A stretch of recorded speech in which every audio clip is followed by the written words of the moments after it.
Horseplay has always existed. If you look at Greek vases, Greek, amphors, you would see kind of pony play drawings. Jean Cocteau, the French, artist, painted and drew and wrote about, pony play. So it's, this fantasy of fusion with this power symbol has always existed.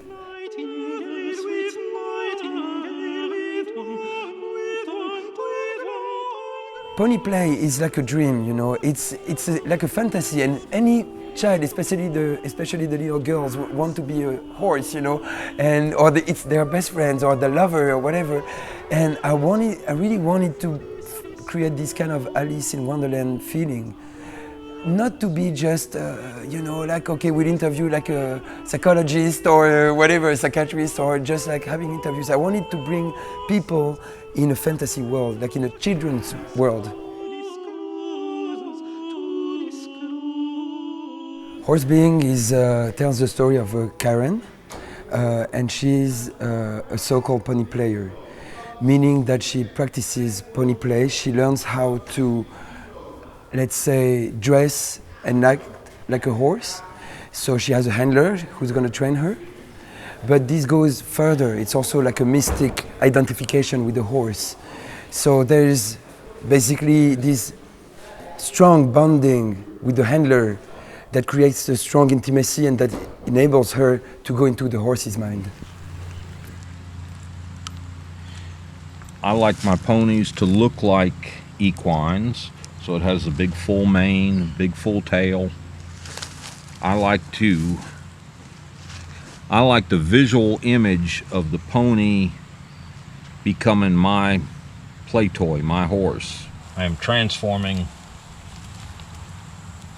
Karen. I'm transforming her to Pony Starfighter. Slowly but surely. More and more of the human will disappear. More and more of the pony will come out. A lot of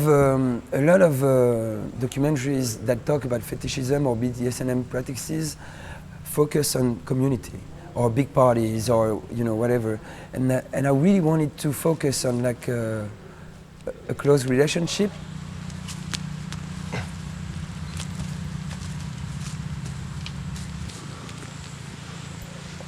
This is like, it's not being a slave, she's not a submissive, But of course, she covers her eyes. She doesn't hear human voices. He doesn't talk, Foxy doesn't talk. So basically, everything she's going to pay attention to is what she's basically said through the Morse and crop and the sound of nature. Easy girl. Easy girl.